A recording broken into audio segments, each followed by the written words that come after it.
Diminished responsibility. Summer, late, 10 or 11 every night.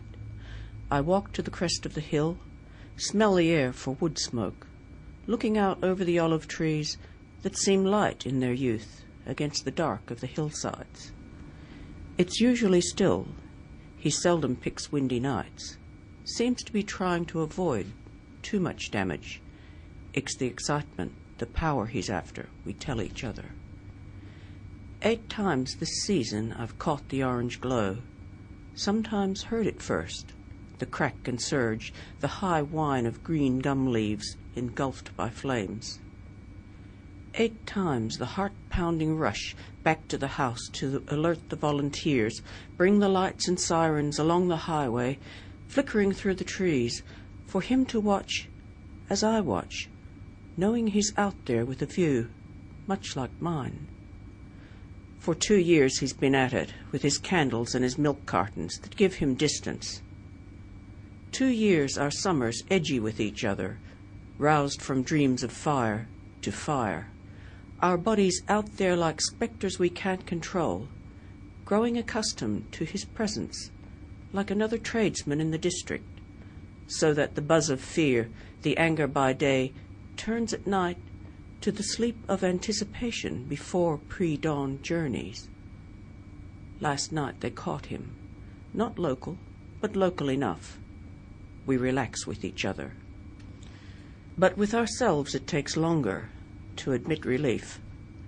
So used to standing in the olive grove with purpose and with something else, like a light recurring fever, not too high, not too much discomfort, so regular, so familiar, you almost turn to greet it in the dark, as it puts you, for a few hours, a night, a day, at the distance that absolves, stops you minding whether you should or shouldn't be there. It's about a firebug, I guess you. But to write just about a firebug can be difficult. You don't want to just sort of condemn somebody or just describe how terrible it is. That's a person out there. And I always like, in many of my poems, to explore that person, and very much so that person in relation to us and who we are, and that what they're doing is got some relation to us. And in this poem, that excitement that he feels, and we know he feels, we realize, if we think about it, that we're feeling when we rush out to do these things, because the human body reacts to these things. It enjoys excitement. It likes danger. But we would never admit it to each other. But to ourselves, we understand that this is happening a little bit inside of us.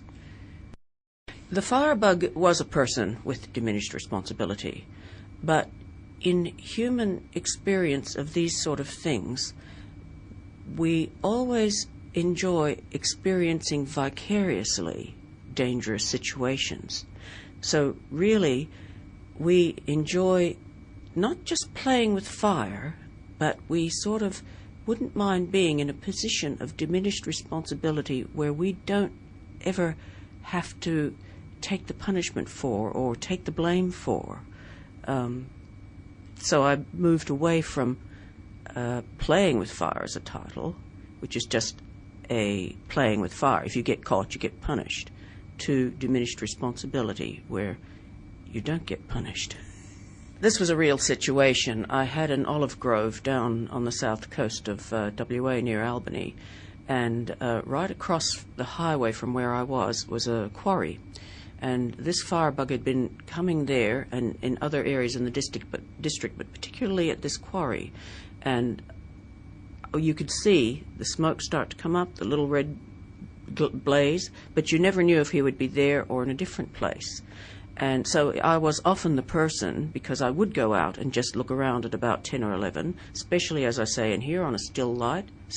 He didn't really want to cause too much damage. He just wanted to have that excitement, that power, see what happened, watch people coming to, as I said, milk carton and a candle. That was a classic way.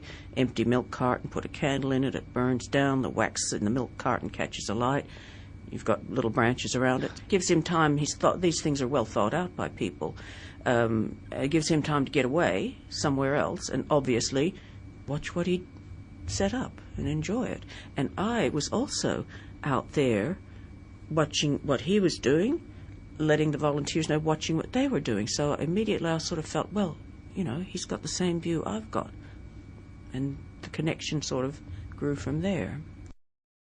This one, although it spans time and it spans places, I go from Australia to China, back again, but I think by now, within my work, my travels are sort of known. People will expect, and it doesn't sound, unusual that I move from between these countries, because I have been for quite a long time in my poetry. This book, I'm very happy with my pagination, I think the word is, the poem on the page. For a long time I was moving towards this left and right justification, and computers, when I first got into them, allowed me to do this. I was aiming at what I think I have come to now, a flow, a good flow, because I really hate in a poem where it's going along and just because the line's too long it gets cut back, or the poet hasn't really thought about how they're chopping the line, and as a reader you think, oh God, you know, that needs to move on a bit before. And another pet hate I have is the old-fashioned capital letter at the beginning of any old line. You know, that's really annoying. So I did want to make the poetry flow, and it's taken quite a long time to get the phrases to flow and move back at the right time. And I only use my sister now and then. She often sees the manuscript before it goes to the editor, and then I use the editor, but I don't use anyone else as a sounding board. So sometimes my sister will say something like, there's one word on page blah blah blah blah that doesn't quite go, and I think all us poets are a little bit like teenagers. We don't want to hear it first and it sinks in, and after a while you so I think in this book I have come to my satisfaction in the length of the line, the phrasing, and how it flows. And as you can see, they've come out quite long lines, which I really do like. I remember Dorothy Hewitt in her early poetry had quite long lines. William Blake had great long lines, and I like him. And I think I just got a little bit short of poems that a couple of words, another couple of words, another couple of words, and you're supposed to make big, deep sort of interpolations yourself in between, and it can get a little bit annoying at times, and this can also get annoying, but I'm very pleased with this one.